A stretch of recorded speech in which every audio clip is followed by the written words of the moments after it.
Welcome to the C Programmer Zambia. In this video, we're going to be making a truth or dare game. So before we go ahead, I would like you to subscribe to my channel and hit the bell icon to get instant notifications on my uploads. Without further ado, let's dive right into it. It's not a game, it's a rich thing. Alright, so this game requires you to have some previous knowledge on what we looked at in the previous videos. Things like for loops, you should be able to know them. You should be able to use the if statement, you should be able to use the rand function, and you should be able to use arrays. So let's dive right into coding the game. Okay, so this is just going to be some simple console application game. So we can simply start by including because we're going to be using the random function, and we're also going to be using time. We can simply say include cstd library, cstd lib, and we can also include seed time. So we can simply do that and we say seed time. Okay, if you don't know why we're using this, you should just watch the previous video, just the video that comes before this one. We looked at the rand function, and that's why we're having this. And well, I'm still going to explain why we need those in the minutes to come. Okay, so the first thing that we want is when our game runs, we want to be able to ask the user to enter some names, okay, names of the participants. So firstly, we are obviously going to display a message to the user, so we can simply say please enter the names, okay, the names of the players. All right, and after that we can simply declare our string. Okay, so let's say we're gonna have, this game is gonna have 10 players, okay, and instead of having different variables for our names, we're simply going to declare an array, a string array, which is going to store the names of our participants. So preferably we can just do that on top here, okay. And also we're supposed to have a string array which is going to have the dares, okay. So we're going to deal with dares, and we also need to have the names, okay. So a name will be matched with a dare. All right, so we can simply say string, and okay, we start with the names. Okay, so the names are, let's say they're going to be 10, and we've declared, but then we don't want to restrict the user. Okay, we don't want to restrict the people playing the games to say, okay, they should have these names. So we're going to tell them to enter the names on their own. All right, and also we should have already declared our dares. All right, so let's also just the dares will be inbuilt in the game, so we're gonna say dares, and I have already prepared 51 dares, so we can simply say that, and we're gonna paste the dares. Okay, so when you're using your Windows 10, especially if it's updated, I guess I think somewhere from 1809, some of that, you'll be able to copy so many items that you can actually paste. Okay, so I'm simply just going to choose which one. Okay, so my dares are right here, and I'll just paste them like that. And okay, we can simply just minimize this part. Okay, so you can just click on that minus sign near your, just on the left side of your the line which is having this string dares. Okay, so we can simply just do that, and from there Okay, we are asking the user to enter the names. Now remember that instead of us saying, okay, cin names 0, cin names 1, cin names 2, we can simply use the for loop. So we can simply say for, and we declare something like int, for int I equals 0. Okay, we can simply say I is less than 10 because the 10 names. So this for loop is going to be the one that's going to allow the user to enter 10 names. Okay, so from there you can also say I plus plus. Okay, so if you want different dares, you can just Google you can just Google them and know that you still, you know, you still have you can still customize these to anything that you want. All right, so okay, after doing this we can simply just go for that, and now we're going to allow the user to enter 10 names. Okay, so we can simply say cin. Okay, so cin names, so names, and we can say I. Okay, so remember that this is going to be used to iterate through our for loop so that the user can entertain names. All right, so if we run this right now, we're going to see that it's going to allow us to enter. Okay, there's an error here. What should the error be? Let's just check out. It should be I think at the end of our loop. Oh, okay, yeah, so we didn't add a semicolon there. All right, so yeah, our array, we didn't have a semicolon, so now we can run, and it doesn't matter whether you minimize this or you don't. Okay, so let's just wait for it to run, and there it goes. So yeah, we're gonna be asked to enter 10 names, so we can enter names. Obviously the first name that I think of is mine. I have 2 names actually. Okay, thereafter, let's say, okay, let me think of some names. You know what happens when you're in this situation? You find that you actually forget all the names that you know. So okay, so we've got 2 guys, we've got 3 girls. Let's go for, okay, really doesn't matter anyway. Okay, then we can have and we can have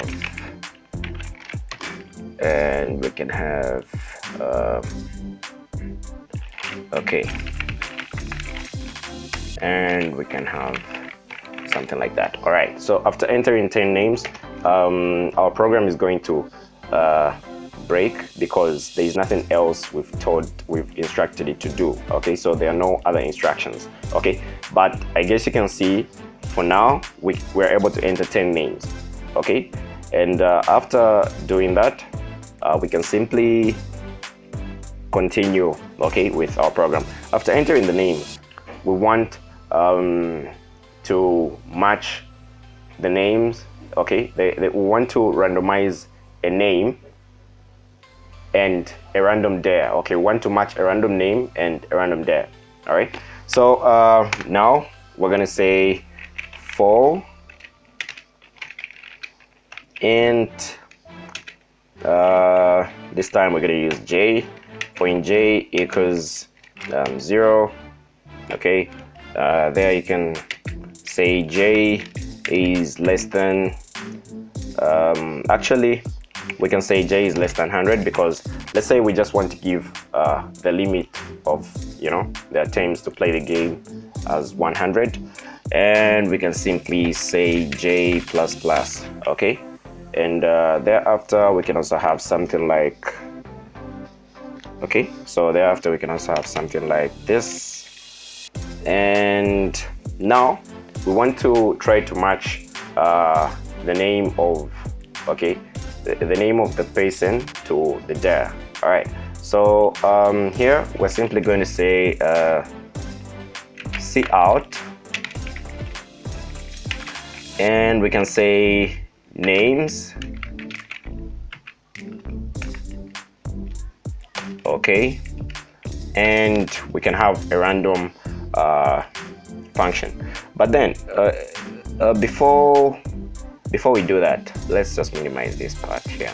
Okay, and before we do that, we can also have our srand on top here. So we can simply say srand, and we can have time as the parameter there and 0 as the argument inside there. Okay, so now if you don't really know how to use the rand and srand functions, you can simply go to the next video, the previous video, sorry, and there's actually a tag just on top there. You can just click and learn how to use the random function. Okay, so we have to terminate here, and okay, from there we can simply now say cout names, and we randomize. Okay, so randomize which name, so rand, and we have 10 names, so our random function should be given a limit of 10. Okay, so in order for us to do that, we're going to say divide by, okay, using the modular sign, 11. Okay, so this is also explained in the previous video. Okay, and now we can say there. Okay, so this time this is now a text, so there, so the person's there is now, you know, coming after this. So the there will be, let's say we want the there to be there, and we want a random there. Okay, so we simply say rand again, and now remember that we have 51 dares. Okay, so in this case we should have something like modulus 52. Okay, and thereafter we can simply say really, okay, yeah, so end line.